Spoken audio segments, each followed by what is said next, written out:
Welcome back, everybody. This is Steve, and today we're going to take a look at refurbishing an old MFM hard drive. If you remember back in the video a couple of weeks ago with the Packard Bell PB88, there is a link up here. We looked at this old machine and we took it down to bits, and we found out that the hard disk from the factory had a label on it that said it had no bad tracks. Back in the day, that was actually a thing where the hard disk manufacturers would sell you a 20 meg hard disk and it had extra space on it because manufacturing processes and tolerances weren't all that great, and it might wind up with some bad sectors from the hard disk. And I'm going to use sectors and tracks interchangeably. I don't know which word is which, but you know what I'm talking about. Let's just go with it.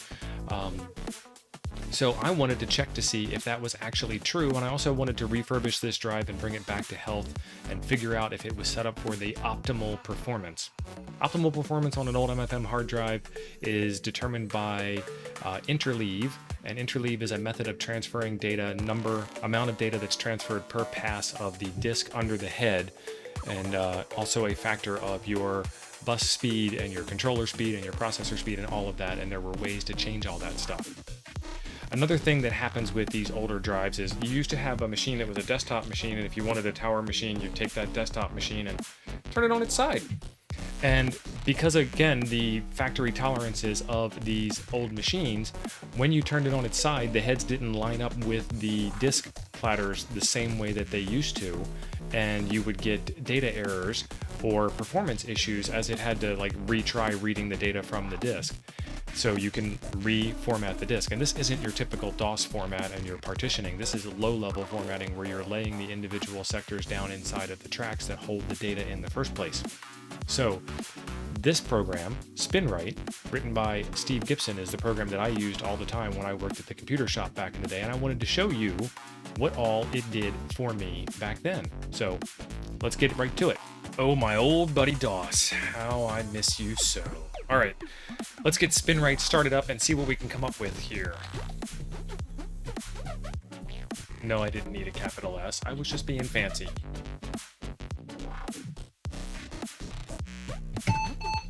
High speed mode.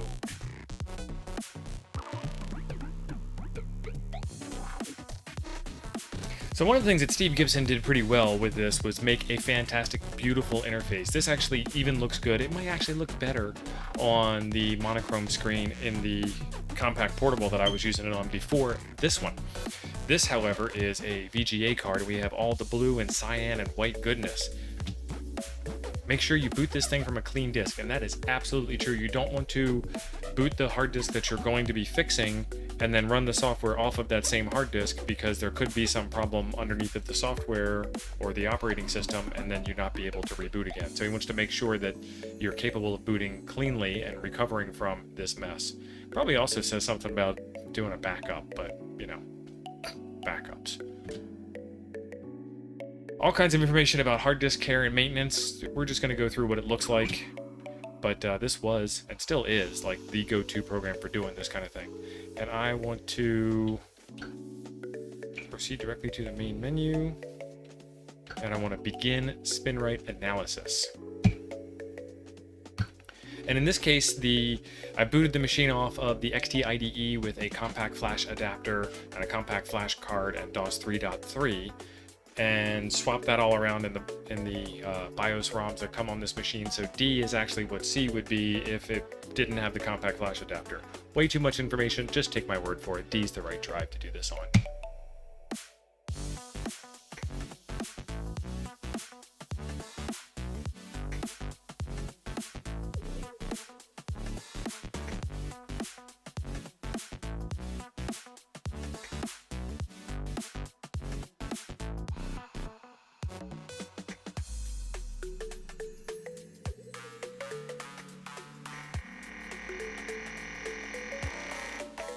It's checking out a whole bunch of performance information, and I don't know if you can hear it in the background, but I've got the PC speaker going, which is very loud in this computer. And then you can also hear off in the distance the voice coil and the heads moving back and forth.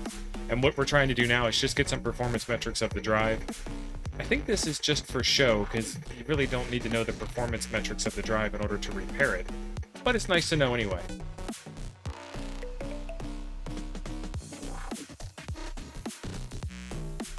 Okay, and now that I had time to read the screen, it actually says that it needed to verify that the drive was in good working order, and while we were doing that exhaustive test out the drive to make sure it's in good working order test, we also were getting some performance metrics. So this drive right here had a track-to-track seek time of 20.58 milliseconds average, a full stroke from track 0 to track N, whatever N happens to be the end of the drive, 186.63 milliseconds, and then random seek was about 83 milliseconds as well. So that's what this drive did. I won't say it's good performance because we can scan the other drives and find much better performance.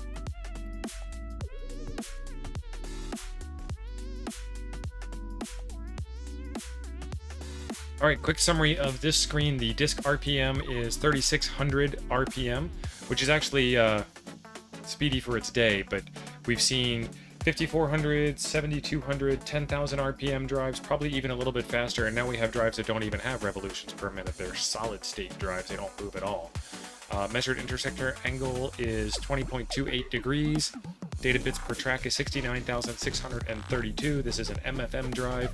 And the controller bias, it's funny, I don't know why it's picking the one at D1000, which is the XT-IDE, instead of the one at C800, which is the MFM Western Digital controller. But it is what it is, and it's not going to be a problem. Current sector interleave is 3, revs to transfer one track is 3, maximum data rate is 174,080. 174,000 even. 174,000 what, I don't know, but there it is.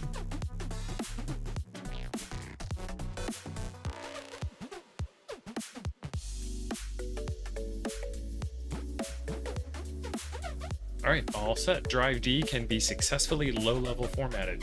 Press any key to determine optimum sector interleave. Alright, so the current is 3 and the optimum is 3, and this is the way that the drive is set up to read data, number of tracks or sectors per pass that it's going to read, and all the different performance specs that it's going to have. And this is 174,080. That 080 is a little hard to pick out on the video capture device. It's interesting that 1:1 and 2:1 both transferred at the same speed. 3:1 was best, and then it got progressively slower in a predictable kind of fashion.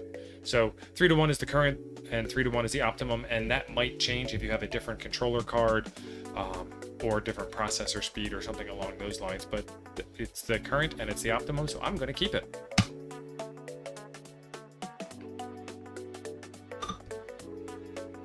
And now it's asking me how much pattern testing that I want, and what this is going to do, I'm going to do extremely thorough pattern testing. What this is going to do is it's going to read the data that it can into memory out of the way, and then it's going to write, in this case, 4 different patterns. The first pattern to disk, read it back, and it's going to write the second pattern to disk, read it back, third pattern to disk, read it back, fourth pattern to disk, and read it back. And depending on what it gets back, it will tell you whether or not that area of the disk is good or bad or not good, or I don't know where I was going with that, but it'll tell you something, and that's the important part. The way that these patterns probably work, and I don't know what the patterns actually are, but if you write all ones to the disk and read them all back, either A, when you wrote them all to the disk, the head could have been stuck on one only and it has no problem writing all ones, or B, the disk could have been stuck on all ones already and you didn't write anything, and when it reads back all ones, so it worked. And that's what you would call a false positive, where everything lined up but it didn't actually prove anything one way or another, and you thought it was good. So that's why we do more than one different kind of testing. This test here in particular I ran 3 times. The first time I ran it, it took, I don't know, most of the day on Sunday to get halfway through the disk, and it found a lot of bad sectors. I'll put some pictures up of what that looked like. And what it called bad, it just calls them uncorrectable.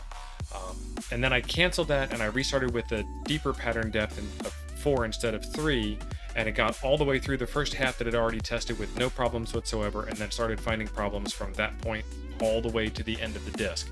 That process took from Sunday night until Tuesday morning, so very long running process. No, Sunday night until Wednesday morning, very long running process. And then Wednesday morning, it was at the end, I reset everything and I told it to go, and it took less than 8 hours to get through the entire disk and find that everything was good on the disk. So I've already run 100% of this. You can see the screenshot here, and this disk now has a clean bill of health. My guess is we're just scrubbing the mold off of the platters because this thing hasn't been run for 10 or more years. And it's fantastic that this old drive came from the factory with no sectors, came from the factory with no bad sectors, no bad tracks, and today it still has no bad sectors and no bad tracks. So this thing has, this old machine has seen some stuff, and it's still kicking along pretty good. So Spinrite did its thing, and this is what you would have done a lot in the past because these hard disks were not cheap, and it was cheaper to pay the shop time to get it fixed, because the shop time is just going to be a little bit of labor that it took to get it started and a little bit of labor it took to put it away, not really the 72 hours it took to get to the other end of this process. So that's how Spinrite worked and how it got your hard disk back and figured out all of its different performance characteristics and what the best way was to do that. Cool stuff. Don't forget to park your heads, folks. What happens on old drives like this, they did not have an auto park feature until a little bit into the future. The heads would stay on top of the platter, and if you bumped the machine, kicked the machine, dropped the machine off the desk, sent the machine shipping through the mail, somebody tripped and fell and landed on your workstation, it would be a big problem. It would do what's called a head crash, where the head actually comes in physical contact with the disk and then scratches along the surface and destroys whatever was in that path. And there's nothing you can do to fix it. That's physical damage. So you had to park your hard disk, and it came with these little utilities called Park.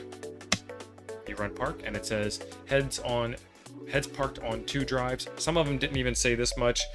Some of them just parked silently and let it go. And what you're supposed to do at this point is turn the machine off. And then the heads stay parked because there hasn't been anything to unpark them, and it's good to go for transport or safe from children falling over. So always park your heads. Whew.